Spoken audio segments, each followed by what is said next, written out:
هذه القصة ترويها منى، بحر من الأسئلة في عقلها. هل كان هذا واقع أم مجرد حلم؟ ولكن ما حصل فعلا أدهشها. في بداية زواجها، أي منذ حوالي 18 سنة، خضعت لعملية جراحية هي الأولى في حياتها، وتذكر أنها كانت مرعوبة بشدة قبل إجراء العملية، خصوصاً أنها علمت بأنها ليست مضمونة النتائج، فطلبت بشدة أن تجلس أمها بجوارها في غرفة العمليات، ونفذ الأطباء هذا الطلب، ولم تكن تعلم أنها على وشك عيش تجربة غريبة. في البداية استلقت على السرير متوكلة على الرحمن، وباشر الأطباء بالتخدير، وفقدت الوعي تدريجياً، ولا تذكر بعدها إلا وقد ارتفعت عن السرير شيئاً فشيئاً لترى جسدها من الأعلى. كان شعوراً غريباً لا تصفه الكلمات، ومن ثم وجدت نفسها في مكان يشبه النفق، وكان في آخره ضوء ساطع وجدته جميلا ومبهشا وأشعرها بسعادة، وكان بلونين هما البنفسجي والرمادي الفاتح. وتذكر كذلك أنها وجدت مراجيح وبهجة تعم المكان. لما واصلت المشي إلى نهاية النفق، إذا بها تسمع نداء يقول: تعالي أنا أمك. وظهرت لها السيدة وهي في غاية البياض والبهجة، لكنها قالت لها: أنت لست أمي، أمي هناك. لكنها بالفعل لم تكن أمها ولا حتى تشبهها. بعد أن مشت عدة خطوات، وجدت أختها سميرة واقفة ويبدو عليها السكينة والجمال، ببشرة خمرية وشعر أسود لامع وقصير، وكانت في حوض فضي جميل مرتدية ملابس بيضاء ناصعة. فنادتها ولكنها لم ترد. نادتها مجددا وكذلك لم ترد، لكنها ابتسمت لها، علما أن أختها سميرة رحمها الله توفيت بسبب مرض الربو، وكانت تكبرها بسنين قليلة، وتهتم بها وتلعب معها وتجدل شعرها قبل ذهابها إلى المدرسة، ولهذا كان لها مكانة خاصة في قلبها. ثم أتى إليها مجموعة من الأشخاص يتراوح عددهم من 7 إلى 10، وكانوا ملتفين حول سريرها، وأغلب الظن أنهم كانوا من الرجال، لكن لم تكن ملامحهم أو وجوههم واضحة. ومع ذلك كانت سعيدة بوجودهم، والسعادة بادية عليهم، وشعرت بأنها تعرفهم منذ زمن طويل. سألتهم: لماذا تظهرون بهذا الشكل؟ فقال أحدهم: ما زال الوقت مبكرا عليك يا منى. ثم بدأوا بسحب شيء مثل الخيط من قدمها، وقد شعرت حينها بأن قدمها مثل قالب الإسمنت، لم تكن قادرة على تحريكها، وكانت تصرخ: رجلي لا أستطيع تحريكها. ثم رددت آيات من القرآن الكريم بصوت خافت لا يسمعه أحد سواها، لكنهم استمروا بسحب ذلك الخيط الذي تعتقد أنه روحها، حتى وصل الخيط إلى منطقة الصدر، فقال أحدهم: توقفوا، ما زال الوقت مبكرا عليها. فتركوا سحب هذا الخيط، وقام الرجال بتهدئتها بقول: أنت ما زلت بخير، لا تخافي، ما زلت بخير يا منى. ومن ثم توقف سحب الخيط، وشعرت بقدمها من جديد، وعند تلك اللحظة عاد إليها وعيها من بعد الجراحة، وفوجئت بأنها ما زالت في تلك الغرفة منذ دقائق معدودة، كانت في مكان آخر ومختلف تماما. بعد أن استعادت وعيها، قالت لها الممرضة التي كانت تساعد الطبيب الجراح: صوتك جميل جدا في تلاوة القرآن. هنا اندهشت، هل يعقل أن يكون صوتها مسموعا لغيرها وهي كانت تقرأ تلك الآيات في نفسها؟ هنا أمها قالت مؤكدة كلام الممرضة: نعم يا منى، صوتك كان جميلا جدا أثناء العملية. وبعدها شكرت الله كثيرا لأنه كان معها. إيهاب عبد الرحمن يروي هذه القصة التي حصلت معه في طفولته، لكنه يذكر تفاصيلها بدقة كما لو أنها وقعت البارحة، فهي مطبوعة في ذهنه ولها أثر كبير في حياته من جميع النواحي.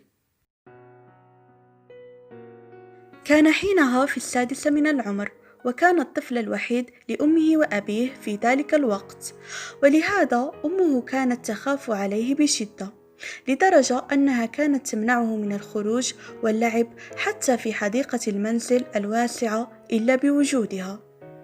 وللأمانة فقد كان طفلا شقيا جدا، غالبا ما يتورط في المشاكل كأن يكسر صحنا أو مسهرية، مما يؤدي لشجار بين أمه وجدته أم أبيه، لأنهم كانوا يسكنون في بيت أهل أبيه الواسع الذي يقع في منطقة راقية اندثرت اليوم. كانت هناك شرفة تطل من حجرتهم على حديقة المنزل بارتفاع 3 أمتار، وطبعا كان ممنوع عليه الخروج إليها. لكن في أحد الأيام كانت أمه تنشر بعد الغسيل المعلق على الشرفة، عندما نادتها جدته بإلحاح لشأن ما، فخرجت أمه مسرعة ونسيت باب الشرفة مفتوحا. بالطبع هو لم يفوت الفرصة، فخرج إلى الشرفة وفورا تسلق على حاجزها المعدني ومد جسده إلى الخارج، محاولا أن يمسك نخلة قريبة. وبينما هو على هذه الحال دخلت أمه إلى الحجرة وصرخت برعب: إيهاب، انزل فورا! ففزع من صراخها وأفلت يده وسقط مباشرة نحو باحة في الأسفل، وآخر ما يتذكره هو صراخ أمه، وبعدها غرق كل شيء في ظلام دامس. بعد فترة لا يعلم هل طالت أم قصرت، فتح عينيه ليجد أمه وجدته وعماته مجتمعات فوق رأسه، وهن يبكين ويصرخن ويلتمن الخدود. فنهض بسرعة وقال لهم: لماذا تبكون؟ أنا بخير، توقفوا عن الصراخ. لكن بلا جدوى، وكأنهم لا يسمعونه، واستمروا بالنحيب وهو في غاية الدهشة من عدم تمكنهم من رؤيته. والأغرب هو أصواتهم التي كانت ثقيلة جدا، كأنها تأتي من تحت الماء، أو كأنهم يتحدثون بالتصوير البطيء. كان يحاول أن يحتضن أمه ليهدئها، لكن بلا فائدة، فهي لم تكن تنظر إليه أصلا، بل تنظر إلى مكان آخر. وحين نظر إلى المكان أصيب بالصدمة، لأنه رأى نفسه ملقى على الأرض وعينيه مغمضة والدم ينزف من رأسه بغزارة. كان مغمى عليه وجسده راقد على الأرض، فيما هو واقف على الطرف الآخر وينظر إلى نفسه. والغريب أنه لم يشعر بالخوف من هذا المنظر، بالعكس كان هناك سكون عجيب في داخله. لا، بل أن كل شيء حوله كان ساكن بطريقة غريبة، باستثناء صراخ أمه وجدته وعماته الذي بدا بعيدا، كأنه يخرج من بئر عميقة.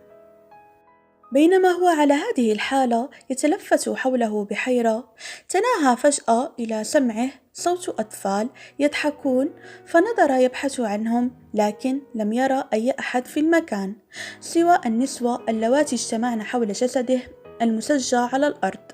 وبالتدريج أصبح صوت ضحك الأطفال أكثر وضوحا، حتى غطى على صوت بكاء النسوة. لكن من أين يأتي هذا الصوت؟ ثم نظر إلى الأعلى فرأى منظرا يصعب تصديقه أو حتى تخيله. كان هناك أطفال، أولاد وبنات بسن صغيرة، يلعبون في الهواء فوق رأسه مباشرة. كانوا يحلقون كالطيور في السماء، يمرحون، وجوههم تشع نورا، وكانت السماء أيضا نورانية بشكل غريب. صخب الأطفال في السماء جعله ينسى لبرهة الصراخ والعويل الذي كان يجري في الباحة. ثم فجأة دخل الجيران إلى منزلهم مسرعين. أحدهم كان جارهم أبو أحمد، وهو طبيب، وكان يصرخ في النسوة قائلا: لا تخافوا، هو بخير، أفسحوا المجال لكي يتنفس. قال ذلك وهو يحاول أن يسعف جسده الملقى على الأرض. كان يضغط على صدره وينفخ في فمه، ولا يدري أصلا ما الذي يجري ولماذا هو واقف هناك وجسده مرمى على الأرض. لكنه لم يكن خائفا، فقد كان يشعر بالحزن على أمه، وكان يصرخ ويقول لها: أنا هنا يا أمي، أنا بخير، لا تبكي أرجوك. في هذه الأثناء رأى امرأة شابة تدخل من باب المنزل الخارجي، كانت في غاية الجمال ووجهها يشع نورا، كانت ترتدي ملابس بيضاء بالكامل، والعجيب أنها لم تكن تمشي، بل كانت كأنها تسير على الهواء. المهم شعر براحة شديدة في داخله لرؤيته هذه السيدة الجميلة، ولشدة دهشته فقد اقتربت منه وعلى وجهها ابتسامة رقيقة، وقالت له: لا تخف يا عزيزي إيهاب. فقال لها بلهفة: أنا لست خائف، لكني حزين على أمي، ألا ترين كيف تصرخ وتلطم وجهها؟ فقالت المرأة: لا بأس، ستفعل ذلك لبعض الوقت ثم تتوقف. فقال باستغراب: لكن كيف تستطيعين رؤيتي والحديث معي وهم لا يستطيعون؟ فقالت: هم أحياء يا عزيزي ونحن أموات. فقال لها ببراءة طفولية: أليس من المفروض أن نذهب إلى السماء؟ فقالت بلطف بالغ وهي تمسح على رأسه: ربما لم يحن موعدك بعد يا عزيزي، ليس الآن، ربما بعد سنوات طويلة. ثم تابعت: لا تخف، فالموت ليس شيئا سيئا. ثم انحنت على رأسه وطبعت قبلة على جبينه وقالت: أريد منك أن تنقل سلامي ومحبتي لأمك. ثم استدارت ببطء ورحلت وهو ينظر إليها ولا يدري ماذا يقول، لكن كلما ابتعدت عنه كلما بدأ المكان من حوله يصبح مظلما أكثر، حتى لم يعد يرى ولا يسمع شيء، وغرق الوجود كله في ظلام دامس. استيقظ أخيرا وشفي من الحادثة، وبعد سنوات وجد صورة قديمة لجدته أمه، وهنا اكتشف أنها نفس تلك المرأة الشابة التي رآها عندما حصلت معه تلك الحادثة من قبل. مرت السنوات وماتت أمه، وفي أحد الأيام وبينما هو يبكي على فراقها نام وأتت إليه في الحلم. كانت مبتسمة وقالت له: يا بني، كن طيبا كما أنت الآن، وأحسن إلى عائلتك وإلى الآخرين، وسوف تأتي عندي يوما ما.